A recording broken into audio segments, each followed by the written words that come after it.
Mm-hmm. Rise and shine, it's a brand new day. Can and can take the stage, ready to play. Weekdays at 10, the cars on the scene. Coffee in hand, they're living the dream. Question in the voice, got the whole town awake. Bringing fire to the mic, make no mistake. Shows in the corner, spitting out facts. Dropping truth bombs, ain't holding back. Can in the morning, feel the heat. From 10 a.m. CST, can take a seat. We live and loud, that break in the mind. Light up your speakers, crank up the sound. They're talking about life upside down. Opinions exploded like a sonic blast. In the studio, they're built to last. With passion and grit, they engage and ignite. Every single week, they're a force can't fight. From sports to politics, This is a Huddle Sports Network broadcast. You can find us on Roku TV, Amazon Fire TV, Facebook, and of course YouTube. Get all your NFL news here first. Hey, good morning, and welcome to another edition of Ken and Ken in the Morning. I'm Ken, that's Ken, and it's the morning. A little bit of rain possibly here in the Panhandle of Florida. Hopefully it passes soon so I can go get 117 cubic inches of freedom and ride my happy little butt to Harley this morning. But hey, got a football story for you this morning, Ken. One that involves your former quarterback. So Aaron Rodgers, and I love how the clickbaiters do it, and I just did it because, well, we needed something to talk about this morning. So there's a little clickbait article about Aaron Rodgers. Aaron Rodgers makes unique requests when signing with Steelers. I'm like, okay, what kind of strange freaking does he want? Ayahuasca weekends? Does he want dark retreat Thursdays? I mean, what's this going to be here, right? Fucking clickbait. You know what the article? And it's a cool article, though. It's a good story. I wish they just would have packaged it differently. So Aaron Rodgers, when he gets to the Steelers, says, hey, I don't want the playbook on a tablet. Because now, everything is so digital in the NFL. And, well, everything, period, right? You've got iPads, you've got iPhones, and everyone's got tablets and, whatever you call it, all that crap. Aaron says, nah, I want it printed out. I like to take notes in pencil and, jot my own notes on the playbook and install a new playbook. And they were like, what? Like, yeah, I want old school paper printed. I want a printed copy. Can you send it to me? So they have one of their assistants go, hey, Aaron wants an old school binder. She does this beautiful binder, tabs it out, even stocks it with pencils, erasers, highlighters, like a binder. Like when you get the binder, you're like, well, damn, like you actually put some thought and effort and work into it. Aaron gets there, and good morning, Yoli. He gets there, and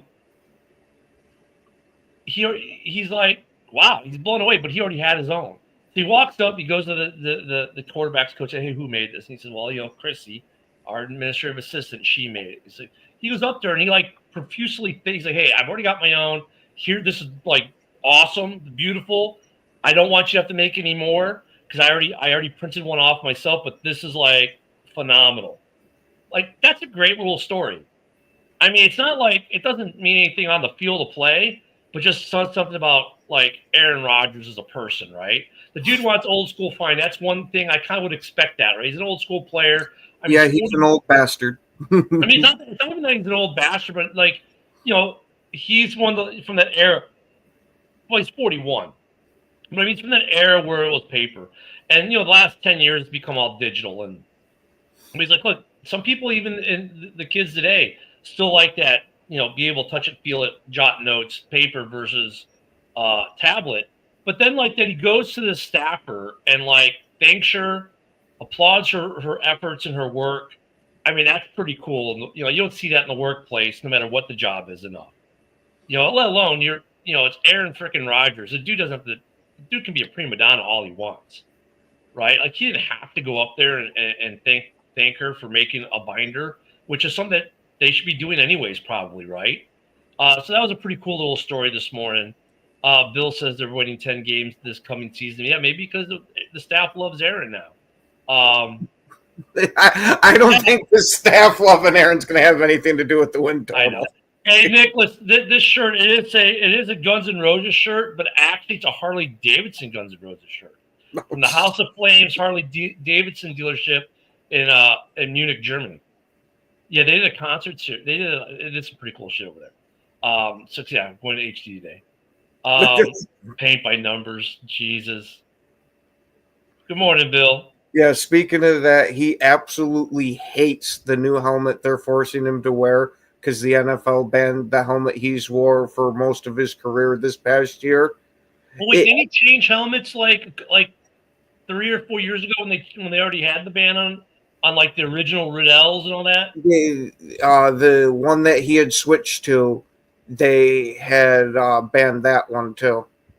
Oh, jeez. He wears a shut, right? I don't know what the hell he wears now. I think he was wearing a shut though, a shut helmet. So I wonder if they're going to go to it. I wonder if he's got to go to an F7 or a Speedflex then. Yeah, you can see in the practice film here is that his helmet is bouncing around a bit as he's using it. It doesn't stick as tight as his old one. It's not. Yeah, they haven't gotten the fit right yet. Bill, the Packer fan, did the intro. Nicholas. Yep. Green Man is struggling because he doesn't know American football and he really wants to put a polished product to us. He's still working on it. We may get it by the start of the season. I have faith in Green Man. He's just, yeah, we knew he threw him a curveball when you asked him to make this video. Love Green Man to death. His shit, if you're on X, is phenomenal. Funny guy. So yeah, if you're on X, please also drop some comments. Hit that heart on the post here for the show. Let us know you're there on X. I see you guys on X. Let us know you're on X. And make some comments. But yeah, so Bill the Packer fan did the video. In fact, he's doing most of the videos for a lot of the network shows now. So pretty cool. By most, it's pretty much all of them. Yeah.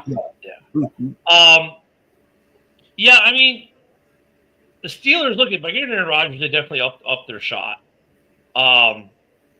Yeah, they're going to be interesting. Oh, and I wanted to touch on something else. I swear there was a sports reporter who had been watching our show yesterday. Remember how yesterday we were talking about how I said the Bears won't sign Trey Hendrickson? And I started listing out why they won't trade for him. This guy took what I did and took it like 10 steps further in the breakdown. So yesterday I did a very cursory breakdown because obviously we got only so much time. And why the Bears wouldn't trade for Trey Hendrickson. And Bears fans, on vacation, let's put it that way. He'll be back soon, we hope. Okay, so Trey Hendrickson to the Bears won't happen, and here's why. The Bears could possibly restructure enough contracts to pay him this year's salary, okay? But the problem comes in the re-signing / extension of Trey Hendrickson for the Bears. They would have Spotrac has him like $30 million a year. Stupid, right? But that's where it's at. Stupid bonus, all this good stuff. 3-year deal, $100 million. That's what Spotrac projects. They have no safeties signed for next year. They would have no money to sign any safeties for next year. So that means Jaquan Brisker, they have no money to sign him next year because his contract ends at the end of this year. Obviously, the Bears haven't extended him because of the injury issue from last year. But all those guys that we have in the safety room right now, well, we wouldn't have any of them next year. So we better start training cornerbacks on how to be safeties. If they got Trey Hendrickson, they would literally have zero money to sign their draft picks, zero money to sign free agents. That's even with restructuring deals or straight up cutting people.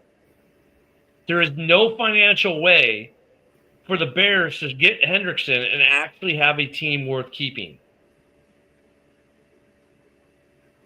So, I mean, this guy did a super huge breakdown on it. Like, he broke down like the numbers to the penny. So yeah, I don't think the Bears are in that market, and I don't think the Bears are in the market for pretty much anything at this point. I think they're going to wait and see. I think the Jair Alexander, they kicked the tires on, right? But I found the article again. Let me give you some of the breakdown for the Bears here. I think you'll find this interesting to a point, Ken. The Bears for D line, they are devoting the sixth most amount of their cap space to the D line in the NFL, as is. Okay, as is.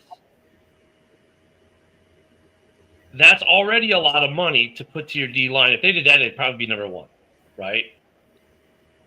They have $25 million of cap space for Montez Sweat through 2027. Odeboingo's deal, or however you say his name, is 20.5 in 2026, 19.5 in 27, but only $8 million this year. So he's paid on the backside. Okay. Restructuring. So the projected breakdown of a 3-year, $100 million extension for Trey Hendrickson includes $32 million in 2025, which doubles current salary, 59 practically guaranteed through 2026. Okay, that's what you're talking about. I mean, now you're talking this year we have a 14.7 mil available. It would eat all that up, and that's without signing our 3 second rounders. So we couldn't even sign our second rounders if we had Trey Hendrickson without restructuring other people's deals. Now you could possibly do that, right? But if you do that, then you come the next year, and the people you'd have to cut: Jalen Johnson, Cole Kmet, Swift, and Tremaine Edmonds. That's $31 million through 2026. You'd have to cut all of them just to get Trey Hendrickson. Do you see the argument I'm making here, Ken? There's no way. Oh, yeah. There is no way. And let me give a shout out to the author of this article, because he took what I was talking about, and we were talking about yesterday, and just took a step further. The guy's name is Gene Chamberlain, and he is, believe it or not, from Sports Illustrated. Yeah. I mean, great article. In fact, you know what? I'm going to do something I rarely would do. I'm going to drop the link for this article in the comments so people go check it out. It was a really good article. He really breaks it down. So if you're a Bears fan or just like want to figure out why teams are doing there, I dropped the article there. So let me make sure I didn't miss any comments. Good morning, Eric. Oh, you seriously won't get fined? Yeah, but you were late, Eric. That's push-ups, my friend. We'll call it 10 diamonds elevated. Yeah, that'll work. No, you got to take 10 bond hits with the gas mask. Okay. I'm not trying to kill the kid. I'm trying to make him healthy. So yeah, it's not going to kill him. You might lose a lung for a minute or two.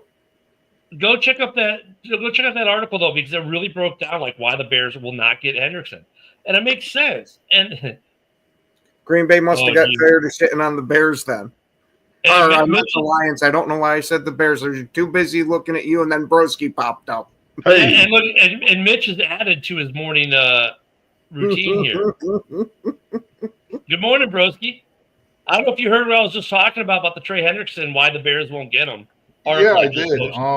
Yeah, I mean, always thought it was an extreme long shot, and they would have to move way too much around just to even consider it. I mean, even if you don't have to give up a first, I mean, the whole, signing him to a contract, that's the hang up. That's the killer.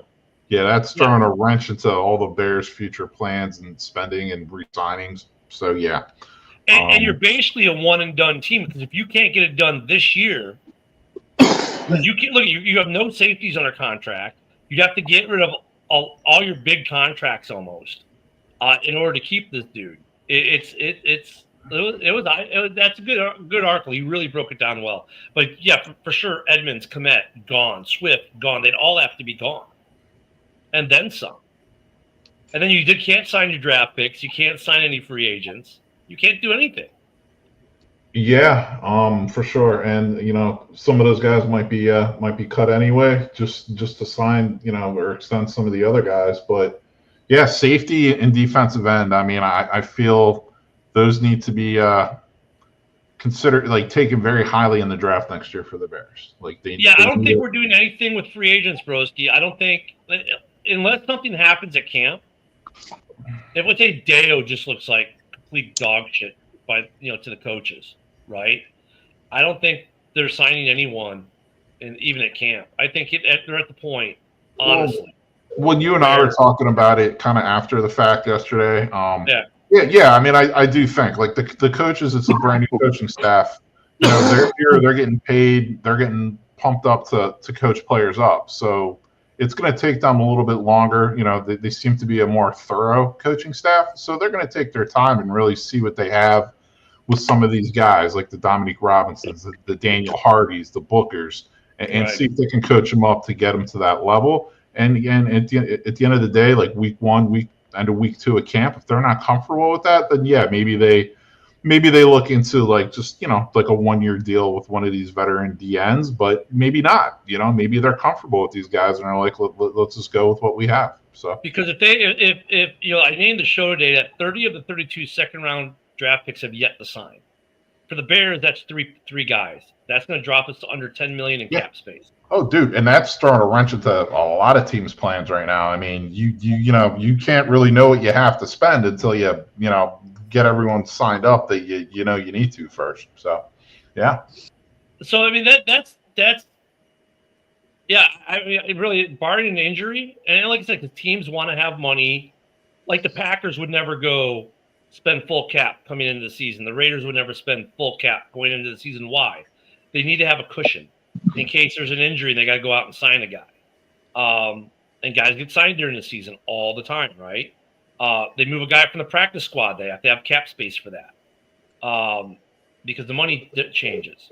So, yeah, I mean, I think the Bears are done. In fact, I think most of the North is done. The only outlier is Jair Alexander.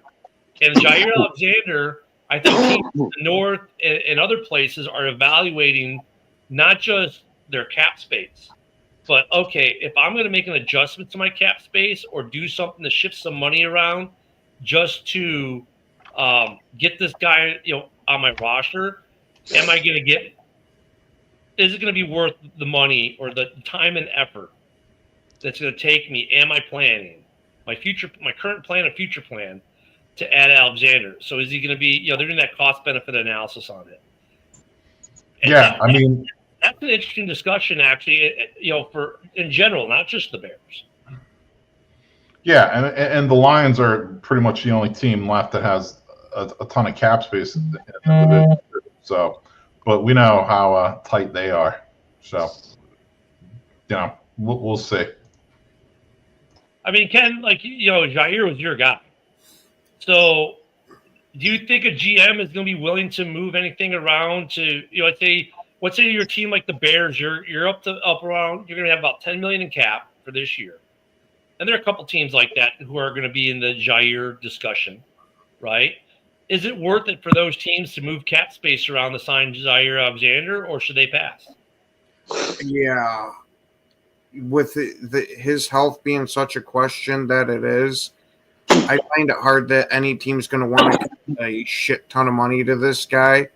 I'm thinking he might have to play this coming year for like $10 million or something like that, maybe even a little less, just because of how much time he's missed these past couple of years. Yeah, he's phenomenal when he's on the field, but he ain't been on the field much, and that's what got him shipped out of Green Bay. So you can't assume too many people are willing to say, all right, yeah, let's sign up and have him a boatload of cash. Now, I'm not saying no team's going to sign him because somebody's going to take a flyer on him. I just don't think it's going to be a shit ton of money. So, I mean, I agree, and Luca agrees. We both agree with you, 1-year deal. But let me go back to the question, though, phrase it maybe different. You're a GM of a team that's got roughly around $9 to $11 million in cap today. You're a playoff contending, or you're either already you're a contending-ish team. You're on that bubble. Like you look like you've got a good roster. You're probably going to make the playoffs. You have a shot at making the playoffs. Would you go and let's say you have a pretty good defense, but he's not. Jair, would still start probably because you'd probably bench one of your 3 in the nickel. He'd replace them probably. So kind of like a Bears situation where Tyreek Stevenson would probably become the odd man out. So you have a young cat 2 or 3 years in, pretty decent corner, plays pretty well overall, but you've got Jair Alexander there. So this could be the Raiders, it could be the Bears, it could be whoever, just a fictitious team, but I just want to kind of give the scenario. And you could get Jair, let's say for 1 year, $10 million, like you're saying. Is he worth the effort of that GM to move pieces around or restructure deals? So now maybe you might have to extend, let's say, Joe, who you were planning on not extending until maybe possibly after the season because you want to see how Joe does this year before you offer an extension. Is Jair worth it for you to maybe jump your plan a little bit and move money around to get him? Now, for one of these playoff bubble teams, I would say probably not, just because there's generally more than one question mark that you have on your roster than just one specific position if you're a playoff bubble. Now, if you're one of the teams that's one of the favorites to be in the playoff and you're a cornerback away, then I think it absolutely makes sense to go for that move. Kind of like what the Rams did when they had won their Super Bowl there. It was, okay, we'll go out and target these specific guys because we know we're these players away. And Broski put in some the Spotrac numbers up. Lions obviously don't need to move anything around. The Vikings probably don't need to move anything around if he wants to go to one of those teams. The Bears obviously would have to move something around. Joe, what do you think about this? The question I posed. The Raiders wouldn't have to move anything around either, and so the Raiders really need a corner. Right, but I'm saying the question is though, you have, let's say you're a playoff-ish team, you have about $10 million in cap. You could make it happen even for $10 million. You just have to move a little around. You might have to extend a player, restructure a deal on a guy who you maybe have a team out for next year. You might have to restructure a guy or something to make it happen to get Jair. Would you do the extra work to get Jair? Yeah, why not? Yeah, why not? You know, and with all these numbers that Broski's putting up, remember, that's without their second-round picks being signed for the teams that had second-round picks.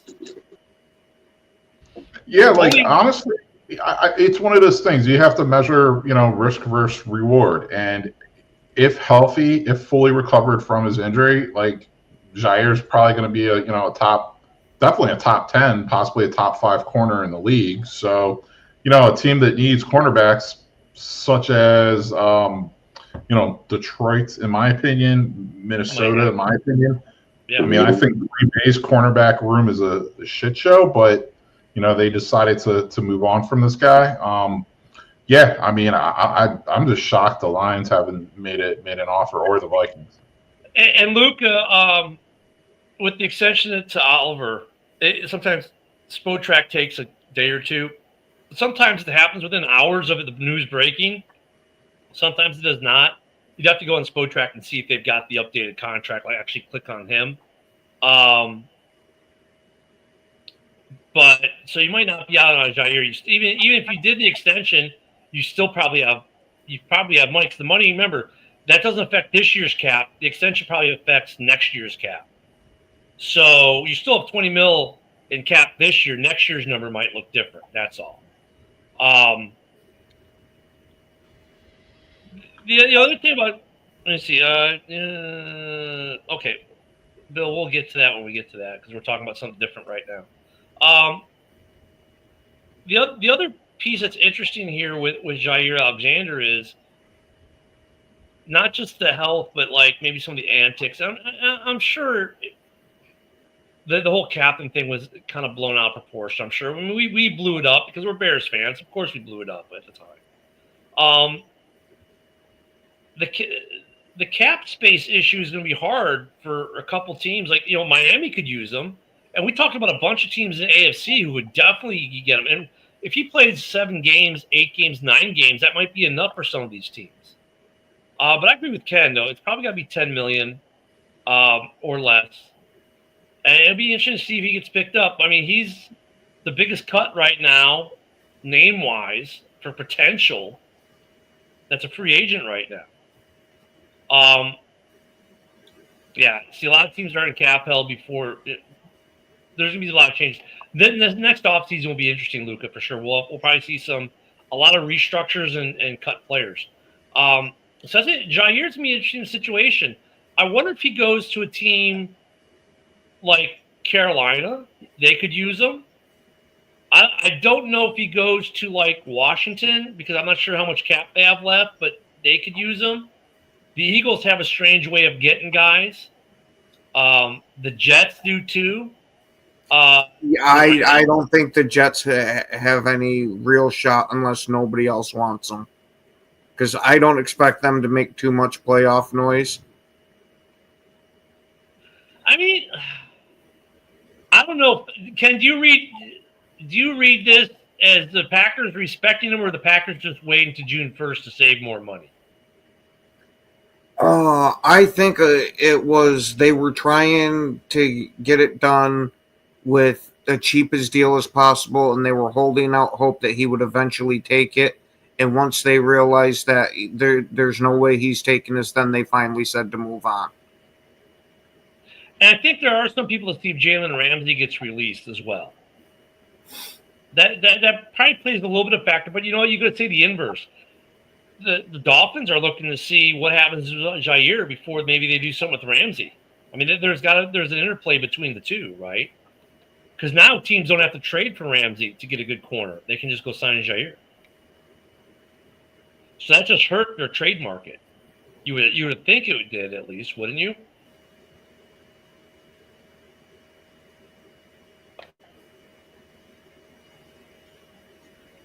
Yeah, but the problem. It's not that no one wanted him because Buffalo was in on it. It's that Alexander refused to take a pay cut to make that trade happen. And cutting him before free agency would have cost them millions of dollars in cap space. It went.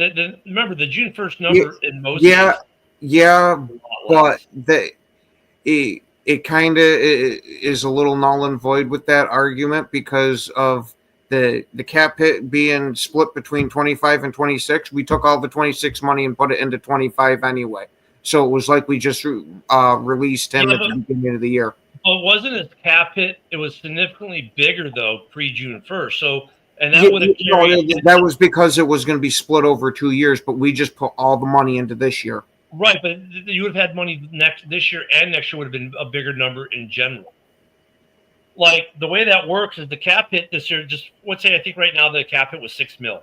It would have been let's say $10 million this year, $8 million next year, if you did it before June 1st. But because you did it after June 1st, it was significantly less between the 2 years. I get what you're saying. You took the 2 years. You just apply it all to this year, but that's still significantly less money than had they cut him pre-June 1st.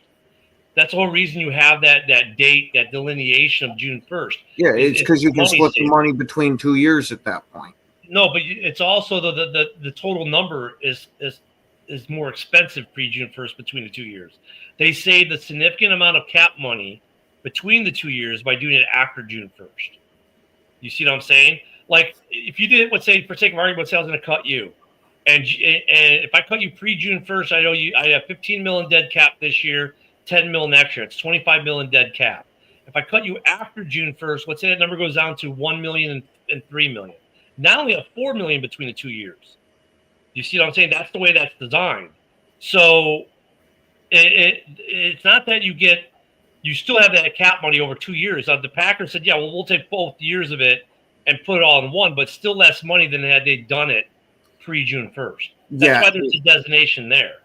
Yeah, I was going to say, as I understand it, it's still going to be the same amount of money. It's just when that money would have been paid out for it. No, it's different. If you look at contracts, if you look at the contracts and you look at dead money, like you'll see it's there for multiple years under both pre and post June 1st. That money is the same. So like this year, if your dead cap is 10 mil, next year dead cap is 5 mil pre June 1st.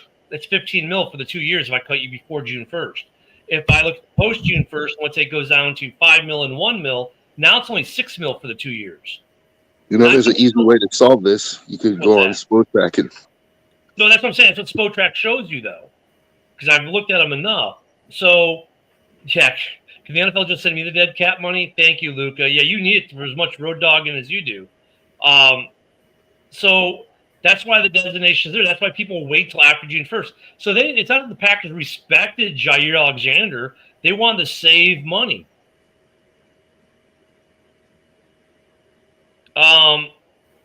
Well, that's probably. Well, no, it's not that the Packers are going to look at. No, if they trade Jair, it doesn't mean they'd have to pay the rest of the contract if he was traded to a new team. Actually, if they would have traded him, they might have saved money, and then they would have gotten something in return. I think they just knew there wasn't a trade market for him, so they cut him. Look at Ramsey. There's no trade market for Ramsey to speak of, so they cut him. And teams knew that they were probably going to cut him at that point. I mean, look at these GMs know. With some of these guys, when like a guy like Jair Alexander's up on the trade block, they know they can just bide their time because eventually he'll get released if no one bites. And with his injury history, I don't think a lot of teams are going to spend a lot of capital to get Jair Alexander. I think the Packers would have been happy with a 6th-round or 7th-round pick for him, to be honest with you. But then what team wants to pay that contract? Now, if I'm a team like the Bills, I don't have to pay the Packers anything, and I can sign him for a fraction of what I would have paid for him if I had traded with the Packers. At the end of the day, it's all business. There is some respect that goes on between GMs and players, sure, but wait until after June 1st wasn't a respect thing. It was a save me money thing. They saved money by cutting them after June 1st.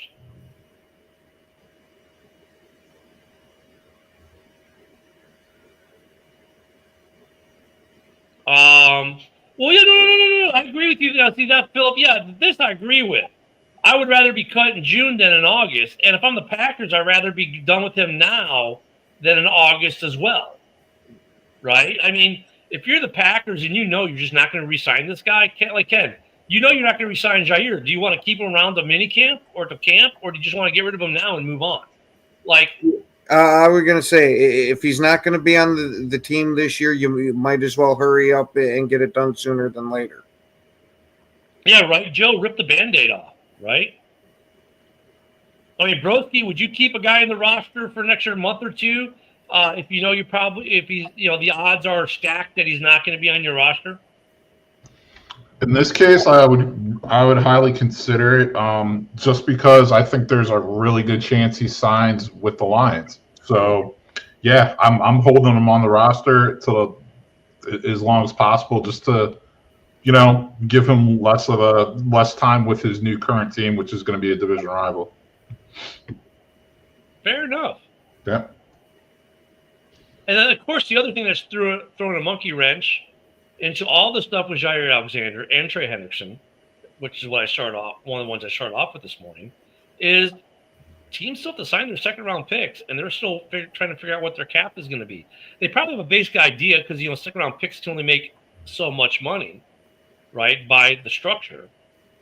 But until it's pen to paper, right, that money's still – so these guys probably are looking at their money going do I really, that's, I think, holds up Hendrickson and holds up Jair a little bit too. Teams want to resolve their draft picks before they start adding other pieces. They would prefer that. I don't know if Jair is something they have to hurry up on. I don't know if Hendrickson is something anyone has to hurry up on. I think in both cases, as long as you were to get it done before camp, you would be satisfied. Like bringing Jair or Hendrickson to your team now, 2 vets who've been around, doesn't really change much, does it?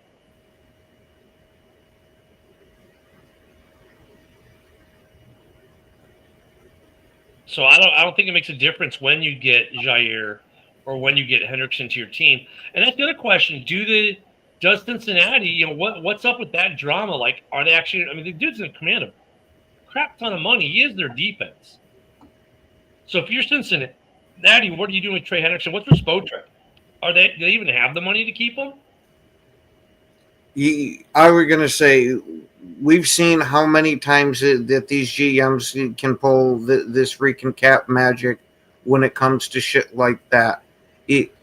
It's more, I don't know how willing they are to negotiate around certain things with the contract. Because we've seen time and time again, if it's just a thing about finding money and making it work with the cap, these GMs find a way if they really want to get it done. Yeah, but like what we saw with the Bears, though, you'd have to jettison quite a few players in order to make it work. So, okay, the Bengals have $32 million in cap for this year. What about next year, Broski? Broski's become our Spotrac guy. With him being on the franchise tag for this year, it makes this year a lot more rigid. But anything next year and above, you can mold that number like freaking clay. But the problem is, though, like if you look at the Bears situation, like the Cincinnati situation, they're gonna have to get rid of some guys in order to re-sign. Okay, they have $68 million, so they're fine.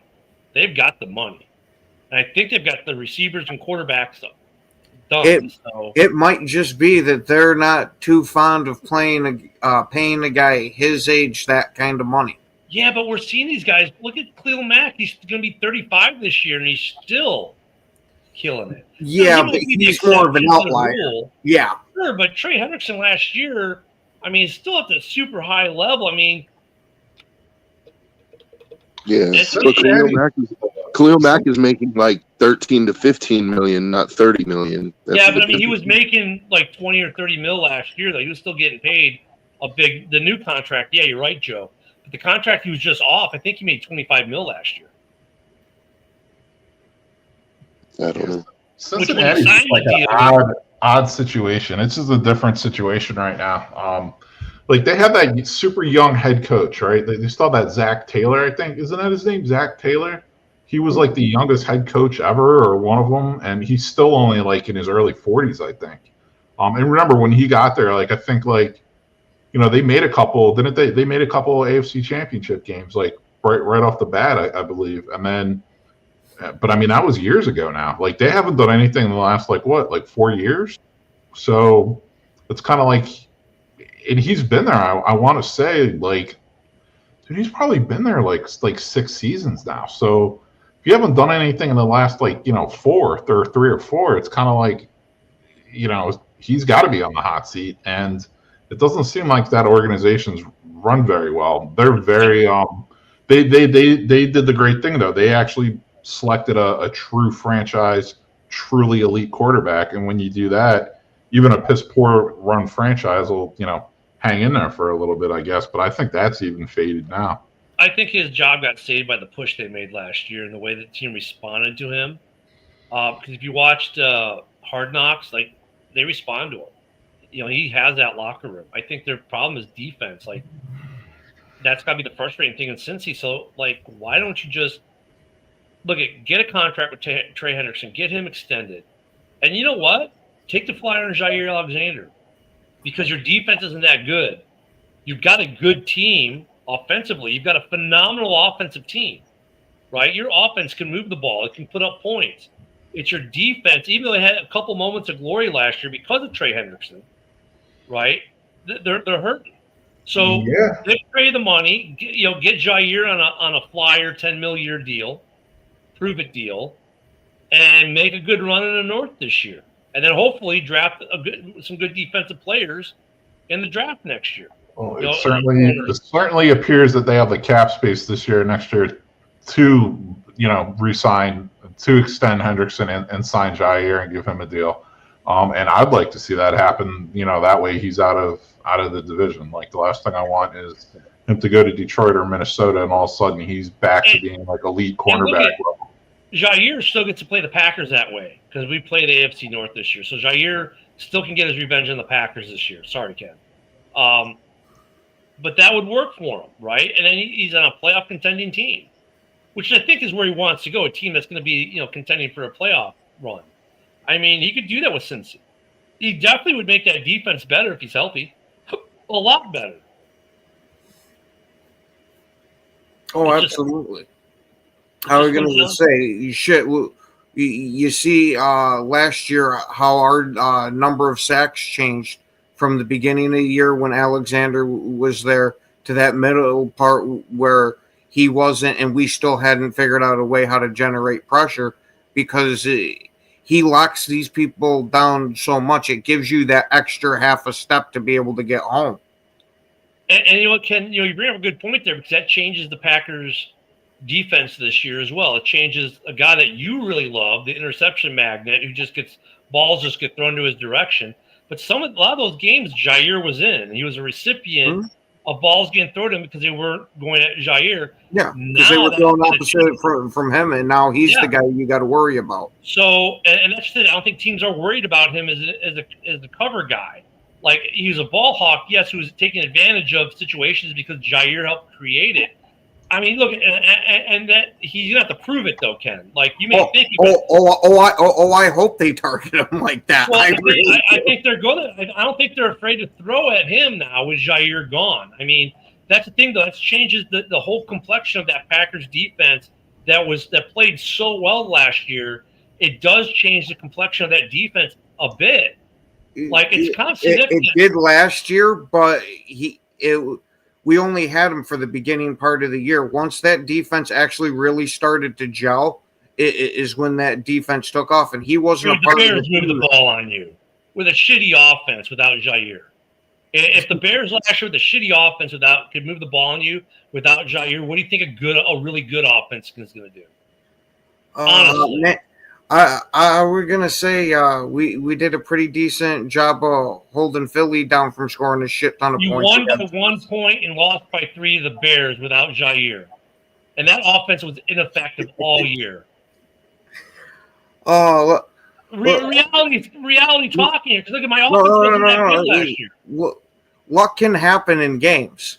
You can have bad games. But the point though is, like, without Jair, it's a marked drop off. A markable drop off. You could tell with that defense. Yeah, but it's not like we're not used to playing without that drop off. But the early success you had in the season helped set you up coming towards the back end to make that playoff run. Because you guys weren't playing as good towards the back end.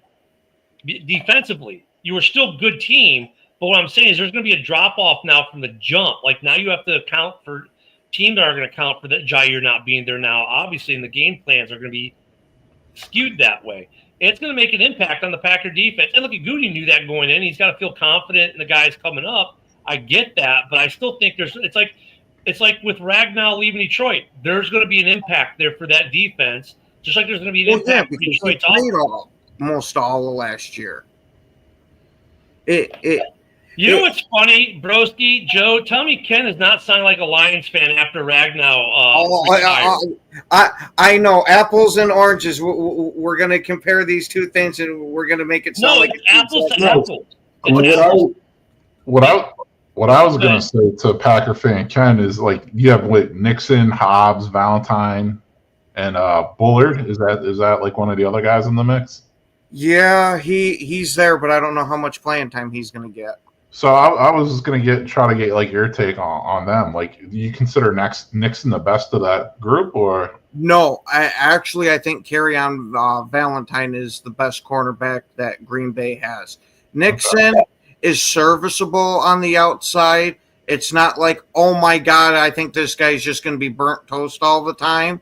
But he's definitely not somebody that I'm sitting there beating my chest of, oh, I know I got him out there. That whole side's locked down.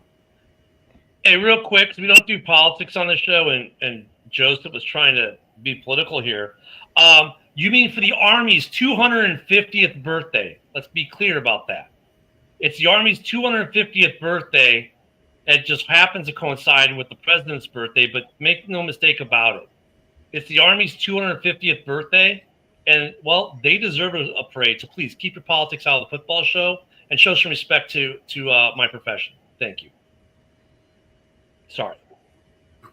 All good, man.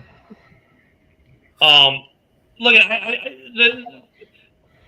there's gonna be an impact, Ken. I mean, I get it. You can mitigate well during the season. During the season, though, in-season mitigation is different than playing a whole season without and teams knowing it coming in. I was going to say they are going to have tape, though, how Green Bay is going to play without them. Yeah, so it's going to be an impact. That part of it. So really, you better hope that pass rush improves and gets home more, because that secondary just became a lot weaker. And a lot of those interceptions that you guys were all happy about, were happening with Jair, and now that's gone. And what happened after Jair was gone? The interceptions virtually stopped. They didn't stop. They slowed down the I pace. said virtually. Significantly dropped. All right. Thanks, Joseph. Yeah, we have actually, but that's okay. Anywho, it's a 250th birthday, so that's okay. And you can leave your politics at the door. This is a football show, not a political show. If you want a political show, I know some really good ones in X. I love when people say Vikings DBs is bad. But they're not great. That's the point. I mean, I see. No, we're not going to ban him. I'm just not going to show his comments, Bill. That's all.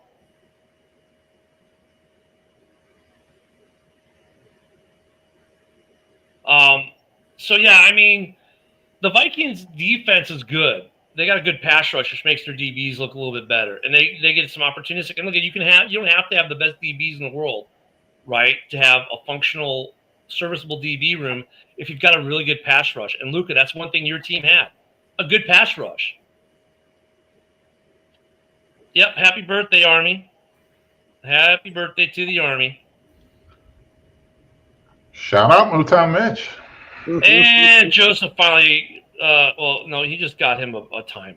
I'm just not letting him talk politics here. So Joseph's been timed out. It's not a political show. Take your politics and go talk about politics on X or Facebook, just not here.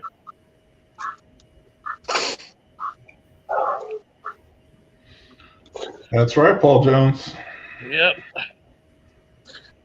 I know that Broski thinks that Jair is going to Detroit, and I could see it because, you know, why wouldn't they want to stick it to the rest of the division?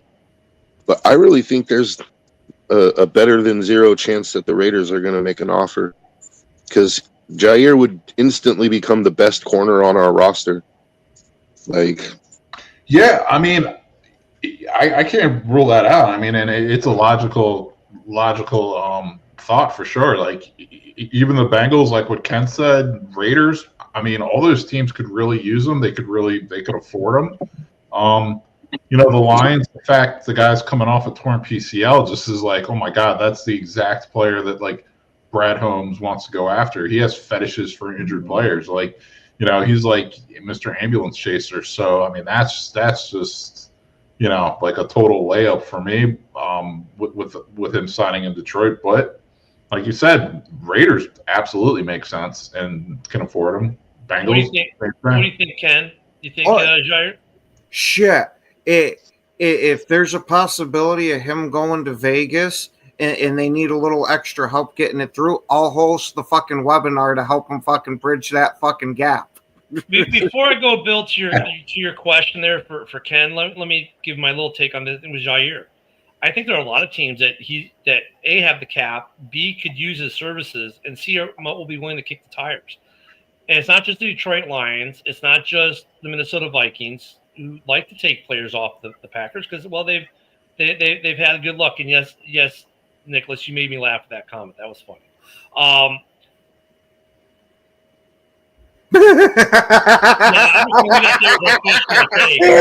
needed a good laugh for the day. Look, I think that there are a lot of teams like in the AFC North and the NFC West. I mean, there are a lot of playoff contending teams who have the money, who could use Jair Alexander, and he would give them a boost. Detroit's secondary is not that good. And, yeah, Brad would want him, especially if he could keep him relatively healthy. Now, the other piece, though, is, Ken, this is, you know, that whole T.J. Watt thing. I don't even think – I mean, this is like the third time Bill's asking, so he really wants us to talk about this. But you know what? I've heard no trade talk about T.J. Watt. I know they're trying to work the extension, and they're talking with him, but – I've heard any trade talk.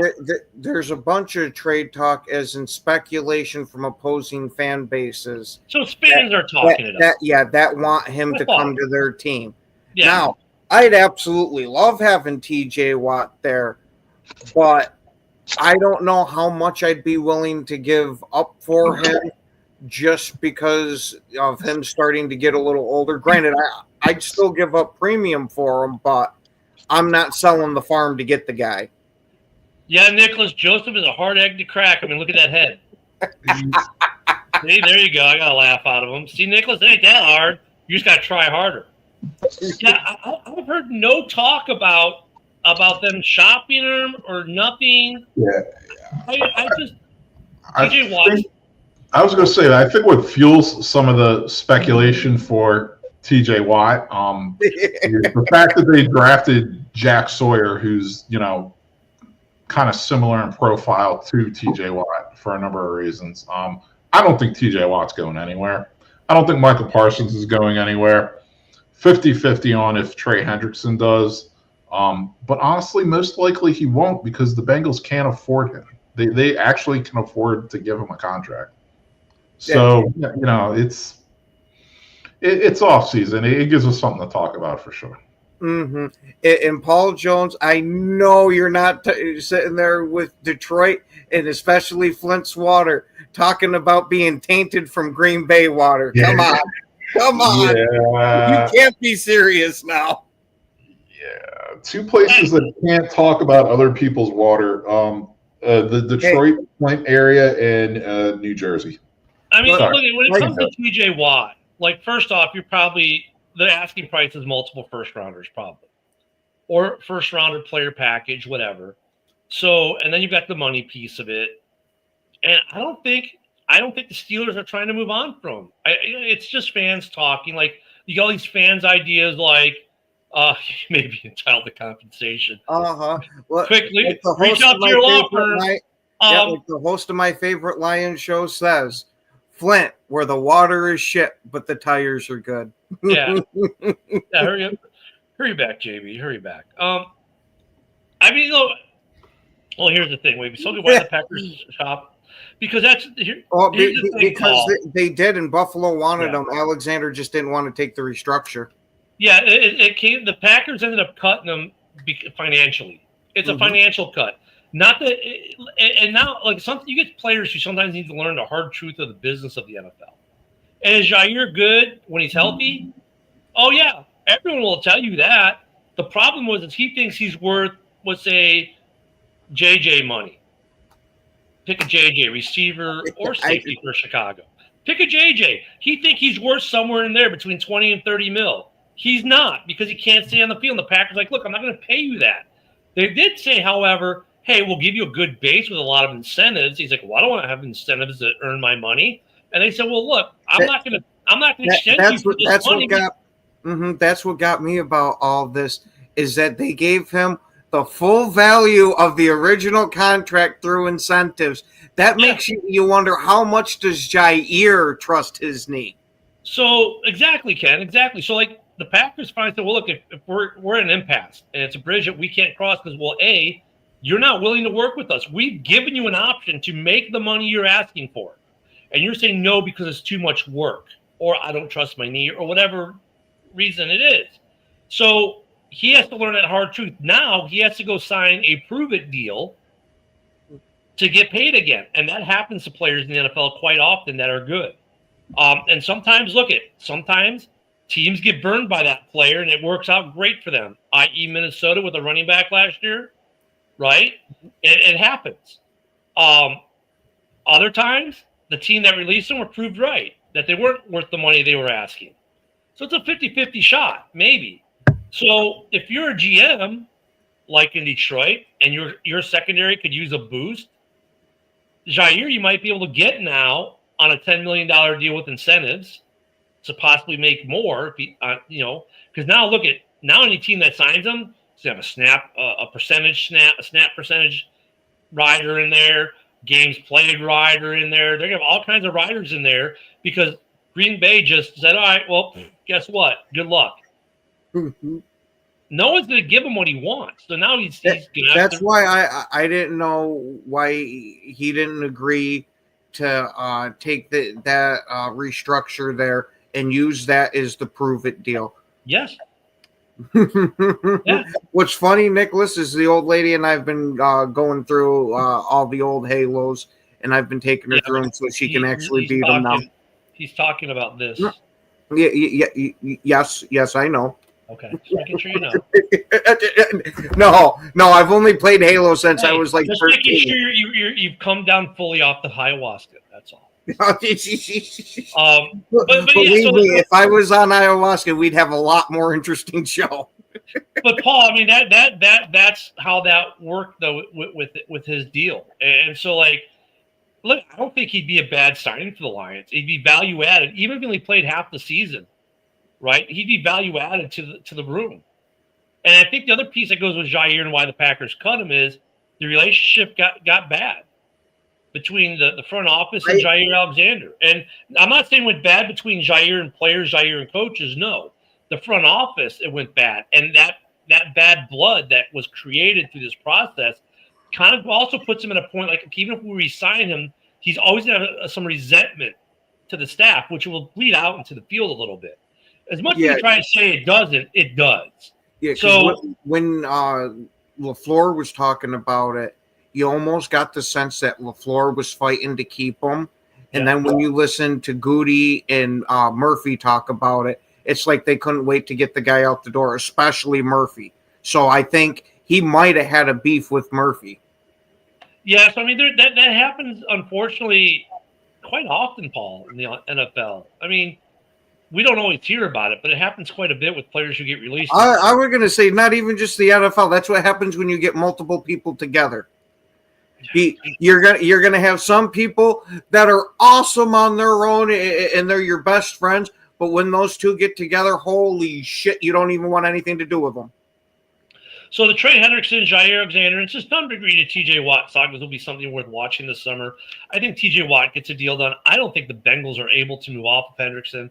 They're going to have to pay him, but he's also probably going to have to lower the contract a little bit because his contract demand is so big. There aren't many teams that are going to be willing to pay the price. Or, I mean, look, they can franchise tag him one more year. So, and, I think that hurts Hendrickson more than helps him because now he's going to be faced with this. If they go to franchise tag him again, he sits. Now he's going to be 33 when he comes back, and no one's going to want to pay him the money. And at 32, no one's going to, a year older, no one's going to want to pay him the money. If he sits this year, that franchise tag that's on him doesn't count as an applied franchise tag. True. So they'd still have two more years. Yeah. So I mean, I think he's not doing. They learned kind of from the Le'Veon Bell shit. Yeah, and the players did too, and he knows he's getting up there in age. And look at Jude, even better. They learned from Judon. Look what happened to Judon. He's like no one's signing Judon. Why? It's the same scenario. So I think Cincinnati will come to terms with him. They'll come to terms with each other. I think TJ Watt will come to terms with each other with in the Steelers. Jair is going to be just interesting one to watch and see what kind of money he actually gets. But yeah, I think there are a lot of teams that could use him. I think the Bears won't do it because of the cap situation. And Tyreek Stevenson is more than serviceable. I think he just gets a bad rap from Bears fans. Today's show was super awesome, great. I was able to make the three of you laugh. Hey, you always make us laugh, Nicholas. Always great to have you here. Is it Friday the 13th? It is Friday the 13th. It's Freaky Friday. That means go get your cheap tattoos. Tattoo parlors across the country. Today's like the $100 tattoo day, right? They got small list, but you can go get your tattoos today. So Luca can go get one that says Jair now for his new. So you're saying he's going to get the Alexander Tramp stamp like JJ's got? Yeah, and Lions fans will get Super Bowl trophies.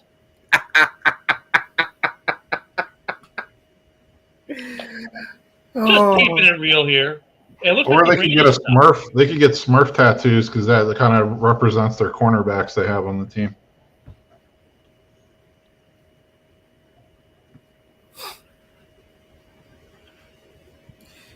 Maybe. Yeah, but you also got to remember too, he fits perfectly into Brad Holmes' fetish of being injured.